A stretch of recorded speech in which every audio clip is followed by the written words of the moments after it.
Lahat naman siguro tayo ay gustong magtagumpay, di ba? Lahat gusto. Pero bakit konti lang ang nagsisikap? Konti lang ang naghihirap? Akala ko ba lahat? Bakit gusto mo lang? Bakit wala kang ginagawa? Bakit ang iba'y ginagawa ang mga imposible?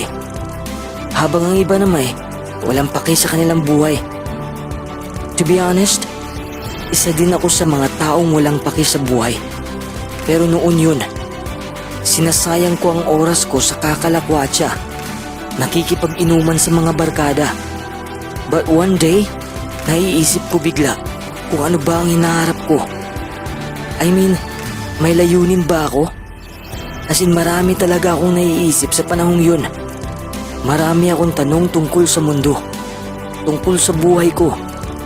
Nang dahil sa mga katanungang yun, nabuksan ang aking pag-iisip. Kasi lahat naman ng mga ginagawa natin ay nagsisimula sa isipan. Dapat may tanong muna. Pag nakakakuha tayo ng sagot, aksyon na dapat ang susunod. Kung walang aksyon, wala ring mangyayari. May hakbang ba para magtagumpay?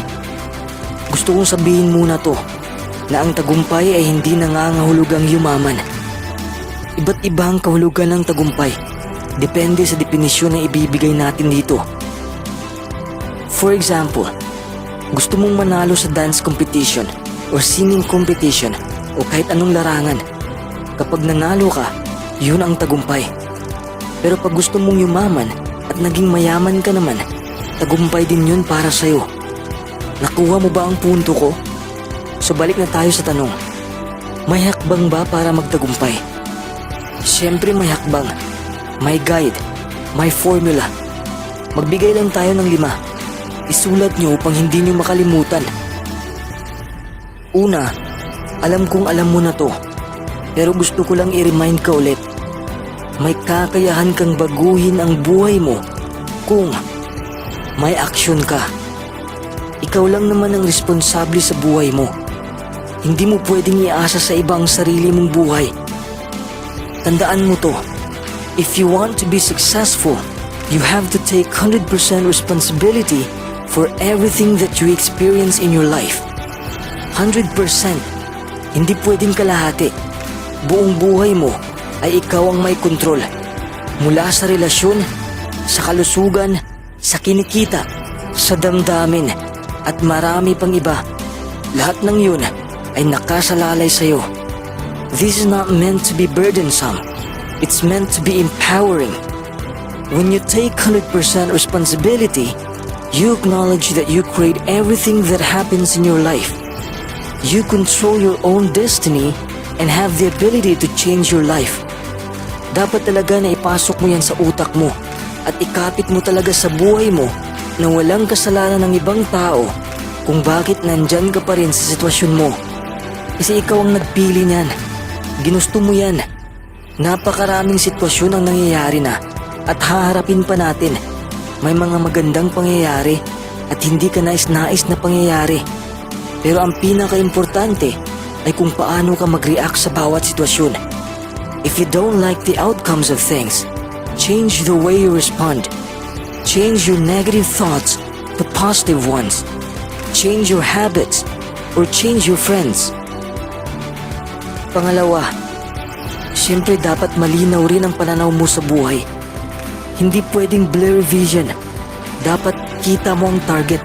Clarity is power. Isipin mo to. Kung hindi mo alam kung ano ang misyon mo o layunin mo, madali lang. Madali lang maanod sa walang kwentang buhay. Ito ang isa sa mga dahilan kung bakit walang narating ang karamihan. Kasi hindi nila alam ang tunay nilang gustong makamit. Walang malinaw na pananaw. Kasi wala silang pake. By creating a vision, you're able to have a guiding purpose. Gawin mo kung ano ang gusto mo. Gawin mo kung saan ka magaling.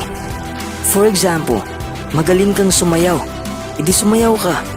Magaling kang magpinta. Magpinta ka. Huwag mong sabihin na wala kang talento. Kasi may talento tayong lahat. Hindi mo palang nadiskubre dahil kulang ka pa sa pagkikilala sa sarili mo. Accomplish what is important to you. Once you have your vision, bring this change to the world. Don't try to enforce your beliefs on others. Simply be the person who is living your values. Tandaan mo to, sa oras na magtatagumpay ka na, maraming tao ang pupunta sa'yo at magtatanong kung paano mo ginawa ang lahat ng yun.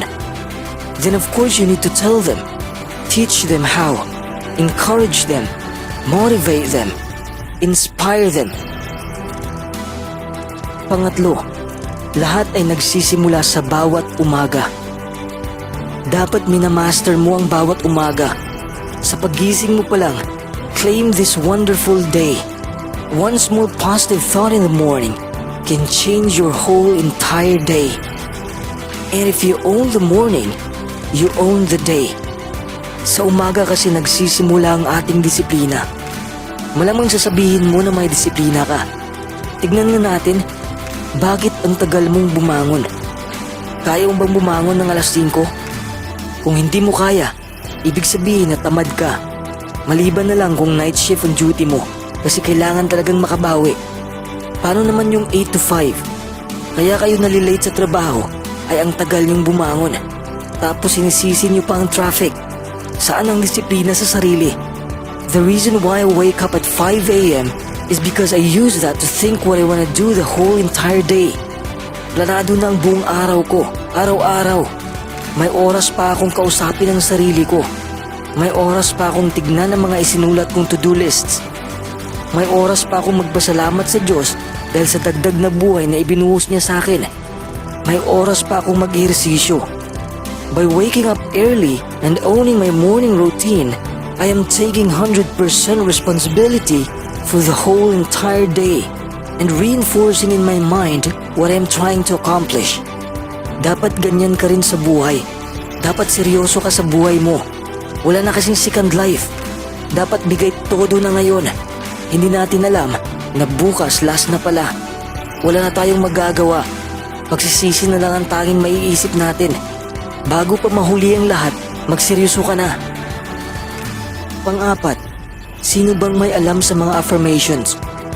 Alam mo ba ang affirmation? Para bang inaangkin mo na ang isang bagay na hindi mo pa nakukuha. For example, gusto mong maging masaya. Dapat sabihin mo, masaya na ako. Yan ang affirmation. Pero hindi ibig sabihin na basta salita na lang. Dapat with feelings. Dapat ramdam mo talaga ang tunay na kasiyahan. Ang tuwa. Ang galak. Hindi pwedeng malamya. Hindi pwedeng masaya na ako. Pero ang utak ay hindi sumang-ayon dito. Hindi pwedeng ganun. Your mind and heart should be in harmony with each other. Another example, gusto mo mag-increase ang sahod mo. Sabihin mo, sobrang saya ko dahil sapat na ang kinikita ko. And of course, feel it. Feel the happiness within. Ito ang dahilan kung bakit maraming taong hindi masaya dahil palagi na lang nilang iniisip ang kanilang kakulangan sa buhay. Pwede mo ring gayahin ang ginagawa ko. I have written every affirmation on a 3x5 card and attach a picture in the back as a mini vision board. Each morning as part of my morning routine, I read my top 10 to 15 goals and visualize them as already being complete. Bago pa lang ako nag-YouTube, ini-imagine ko muna na may 1,000 subscribers na ako sa channel na to. At syempre nagkakatotoo, di ba? Wala talaga akong pake kung may mag-sub o wala. Patuloy pa rin akong gumawa ng videos. Malapit umabot ng 1 taon bago ako nagka 1,000 subscribers. Pero sumuko ba ako? Hindi, dahil alam kong aabot ako sa ganyang numero. So kung may pangarap ka man, kahit gaano katagal, kahit nakakasawa na, kahit nakakapagod na, please huwag kang huminto. Pangarap mo to. Panglima, magpasalamat ka. Ito ang pinaka-importante sa lahat. Halos lahat kasi ng mga tao ay magpapasalamat lang kung may nakukuha na silang bagay. Mali po ang mindset na yan. Kaya nahihirapan tayong sumaya ay dahil hindi natin pinansin ang mga bagay na nasa sa atin na. It's important to always focus on what you already have. The quickest way to change your mood is to focus on something you appreciate, something you love, or something you derive joy from. It could be anything. Pwedeng magpasalamat ka sa mga alaga mong hayop dahil napapasaya ka nila. Pwedeng sa asawa mo dahil sa kabaitan nila. Especially sa Diyos dahil may hangin na iyong nilalanghap, pagkain, tubig, at syempre ang buhay ni regalo ng Diyos para sa'yo. Kaya palagi nating iniisip na may kulang kasi hindi tayo nakukontento. May bahay na tayo, gusto naman malaki. May kotse na, gusto naman ng latest. May iPhone 11 na, ngayon 12 na naman. We always want more because we think it will make us feel better. Yet the reality is that we can feel great almost instantly by focusing on what we already have in our lives. Learn to appreciate those things you have. I'm sure magiging masaya ka na at mapagtanto mo na wala na palang kulang sa buhay mo. Success is never ending. It's not a destination, but a way of life. What you do, what you think, and what you feel routinely will determine how successful you become.